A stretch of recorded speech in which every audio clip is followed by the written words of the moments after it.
بسم اللہ الرحمن الرحیم۔ باب السواک من الفطرہ، باب ہی اس بارے میں کہ مسواک یہ فطرت میں داخل ہے۔ بسند المتصل منا الى الامام ابی داود سلیمان بن الاشعث السجستانی رحمہ اللہ تعالی ومتعنا بعلومه وبرکاته انه قال حدثنا يحيى بن معين قال حدثنا وكيع عن زكريا بن أبي زائدة عن مصعب بن شيبة عن طلق بن حبيب عن ابن الزبير عن عائشة رضي الله تعالى عنها وعنهم قالت قال رسول الله صلى الله عليه وسلم 10 من الفطرة قص الشارب وإعفاء اللحية۔ یحییٰ بن معین یہ مشہور امام الجرح والتعدیل ہے۔ اس حدیث میں 9 چیزوں یا 10 چیزوں کا ذکر کیا گیا ہے۔ ان میں سے بعض امور واجبات میں سے ہیں اور بعض امور واجبات میں سے تو نہیں ہے، لیکن سنن مؤکدہ ہونے میں کوئی کلام نہیں۔ بعض سنن مؤکدہ ایسے ہوتے ہیں کہ وہ شعائر دین میں سے ہوتے ہیں، باوجود یہ کہ وہ سنن ہوتے ہیں لیکن شعائر دین میں سے ہوتے ہیں، جیسے کہ آذان۔ اور جو سنن شعائر دین میں سے ہو، جو سنن شعائر دین کی حیثیت اختیار کر لیں، تو اس کا حکم یہ ہوتا ہے کہ اگر لوگ اسے چھوڑنے پر مجتمع ہو جائیں تو ان سے قتال کیا جائے گا۔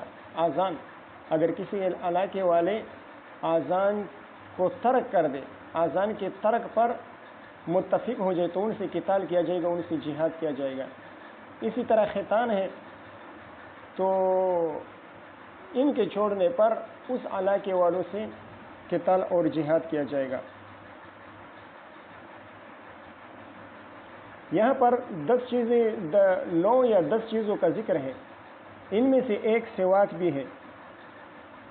تو سواک کی اہمیت کے پیش نظر یہ ترجمہ الباب قائم کیا گیا ہے کہ سواک بھی ان چیزوں میں سے ان امور میں سے ہیں جن امور کو فطرت میں سے قرار دیا گیا ہے۔ یہاں پر ہیں 10 من الفطرۃ، 10 چیزیں، لیکن اگر تمام روایات کو دیکھ لیا جائے، جیسا کہ آگے روایات آ رہی ہیں مرفوع روایات، تو اگر تمام روایات کو پیش نظر رکھا جائے تو ان امور کی فطرت کی تعداد تقریباً 12 بنتی ہے۔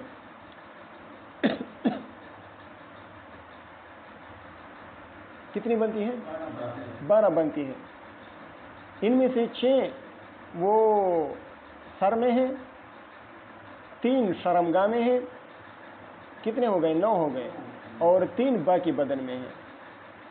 تو تمام امور فطرت کی مقدار کی تعداد وہ 12 تک پہنچتی ہے۔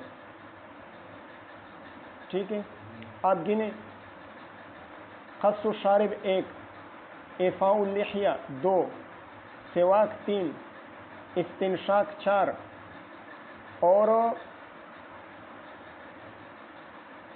آگے دیکھیے مزمزہ 5، اور فرق ابن عباس رضی اللہ تعالیٰ عنہ کی روایت میں فرق کا ذکر آ رہا ہے۔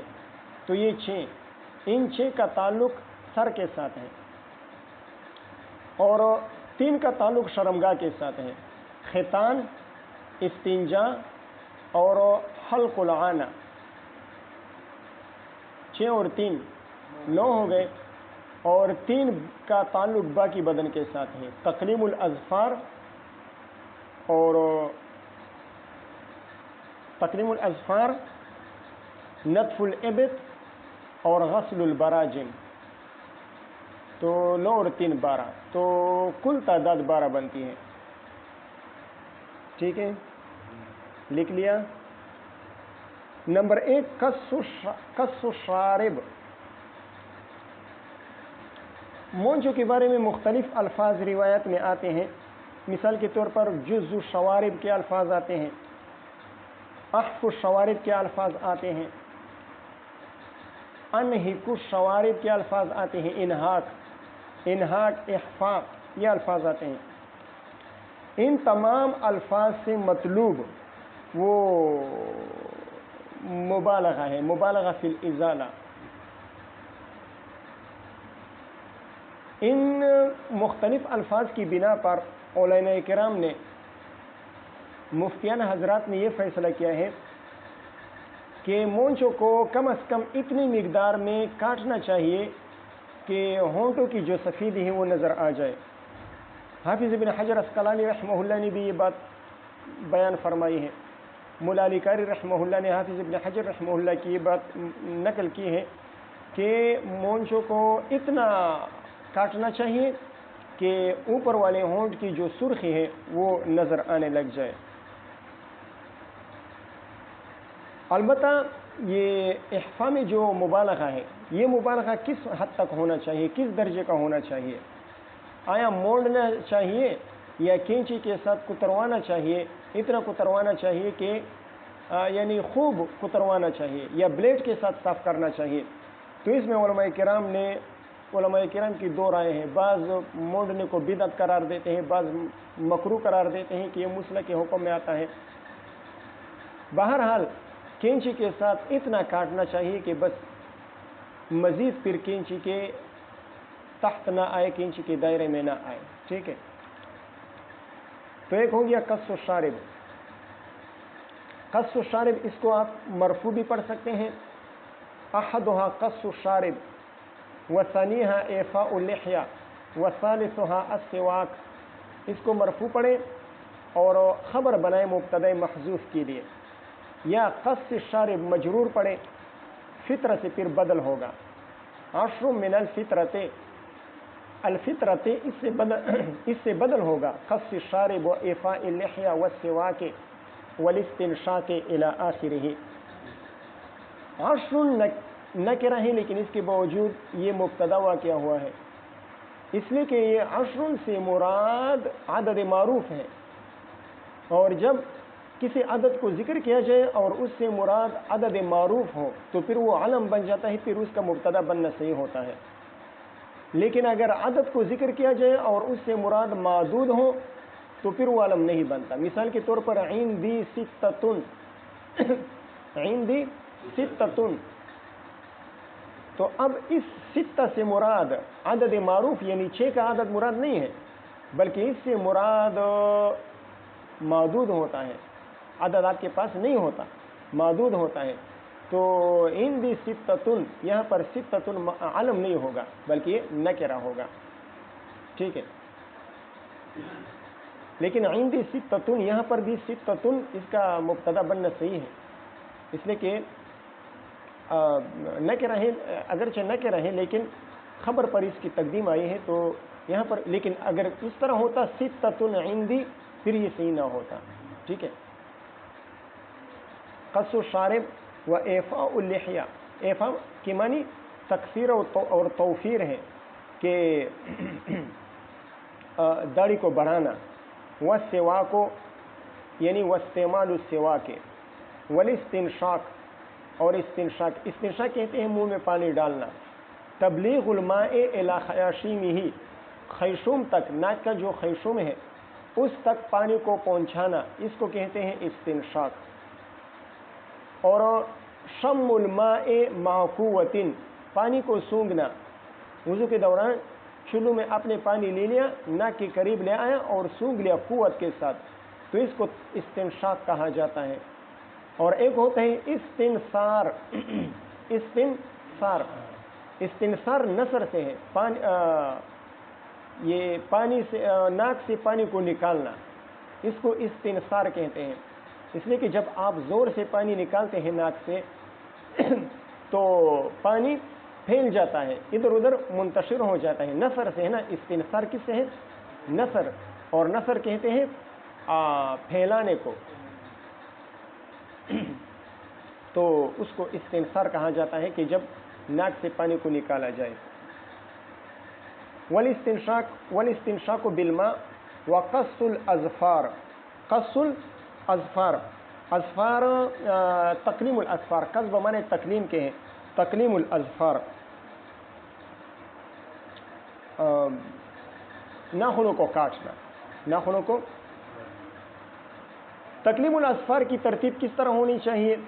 تو جو ترتیب آپ نے اختیار کر لی، ہر طرح تکلیم الاظفار جائز ہے، ہر طریقے سے، لیکن اولا اور افضل یہ ہے کہ پہلے دائیں ہاتھ کی مسبحہ شہادت کی انگلی کو کاٹا جائے، کہ ناخن کو کاٹا جائے، مسبحۃ الید الیمنی، اس سے ابتدا کی جائے، پھر اس کے ساتھ والی درمیانی وسطی کو کے ناخن کاٹ لیے جائیں، پھر بن سر کی بن سر جو خنصر اور وسطی کے درمیان والی انگلی ہے، یہ والی، اس کو کاٹا جائے، اور پھر خنصر کو کاٹا جائے، خنصر کو کاٹا نہ جائے، خنصر کے ناخن کاٹے جائیں، خنصر کے ناخن کاٹے جائیں، اور پھر ابہام کے ناخن کو کاٹا جائے۔ ٹھیک ہے، کیا ترتیب ہو گئی نعمان؟ پہلے دائیں ہاتھ کی مسبحہ، پھر وسطی، پھر بنسر، پھر خنصر، اور پھر ابہام، یہ دائیں ہاتھ میں ہو گئی۔ اور بائیں ہاتھ کی پہلے خنصر کے ناخن کاٹے جائیں، خنصر الید الیسری، پھر بنسر سات والی، خنصر کے جو سات والی ہیں، پھر وسطی، اور پھر مسبحہ۔ ٹھیک ہے، اور پاؤں کے ناخن کی ترتیب یہ ہونی چاہیے کہ پہلے دائیں پاؤں کی خنصر کے ناخن کاٹے جائیں، اور اسی طرح آتے آتے آتے بائیں پاؤں کے انگوٹھے پر، ابہام پر ختم کر دیے جائیں۔ بات سمجھ میں آ گئی؟ اور شامی میں ہدایہ کے حوالے سے یہ ترتیب لکھی گئی ہے کہ مسبحہ، دائیں ہاتھ کے مسبحہ سے شروع کیا جائے، چاروں انگلیاں کاٹی جائیں، پھر بائیں ہاتھ کی خنصر سے شروع کیا جائے، پانچوں انگلیوں کے ناخن کاٹے جائیں، اور پھر سب سے آخر میں دائیں ہاتھ کی جو ابہام ہے اس کا ناخن کاٹ دیا جائے۔ تو دائیں ہاتھ کے مسبحہ سے کاٹنا شروع کرے، اور پھر دائیں ہاتھ کے ابہام پر ختم کرے۔ ایک ترتیب حضرت علی رضی اللہ تعالیٰ عنہ سے منقول ہے، علامہ بدر الدین عینی رحمہ اللہ نے حضرت علی رضی اللہ تعالیٰ عنہ سے یہ ترتیب نقل کی ہے کہ دائیں ہاتھ کی خنصر سے ابتدا کیا جائے، پہلے دائیں ہاتھ کی خنصر کاٹا جائے، نعمان آپ گنو، دائیں ہاتھ کی خنصر کاٹی جائے، پھر درمیان والی کاٹی جائے، پھر ابہام کاٹی جائے، درمیان والی ایک ایک انگلی کے ناخن چھوڑے جائے، خنصر، وسطی اور ابہام، درمیان والی دو انگلیاں چھوڑ دی، پھر بنسر، ابہام کے بعد بنسر یعنی جو خنصر اور وسطی کے درمیان ہے، اور پھر مسبحہ۔ 5 پورے ہو گئے۔ اب بائیں ہاتھ کی طرف آ جائیں، بائیں ہاتھ میں پہلے مسبحہ شہادت والی، جو دائیں ہاتھ میں شہادت والی ہے مسبحہ، پھر بنسر جو وسطی اور خنصر کے درمیان ہے، پھر وسطی تیسرے نمبر پر، اور چوتھے نمبر پر ابہام، اور 5ویں نمبر پر خنصر۔ ٹھیک ہے، ان کو حضرت علی رضی اللہ عنہ کی ترتیب کو خوابس، خا واو الف با سین، اس میں جمع کیا گیا ہے، خوابس۔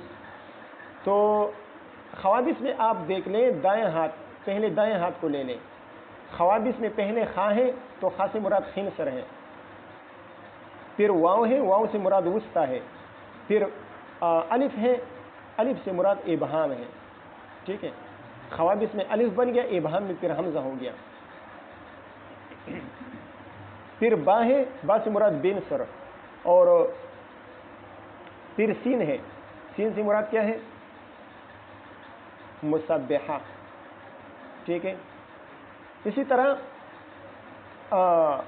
اس خوابس کو الٹا کر دے، پہلے سین لے لے، پھر با لے لے، پھر الف لے لے، پھر واو، پھر خا، تو یہ ترتیب آپ دائیں ہاتھ میں چلائیں لیں، سین سے مراد مسبحہ، با سے مراد بنسر، الف سے مراد ابہام، واو سے مراد وسطی، اور خا سے مراد خنصر، یہ ترتیب آپ پھر بائیں ہاتھ میں، یعنی خوابس، یہ جو سیدھی ترتیب ہے یہ دائیں ہاتھ میں، اور خوابس کو الٹا کر دے، سین سے شروع کرے تو یہ بائیں ہاتھ میں۔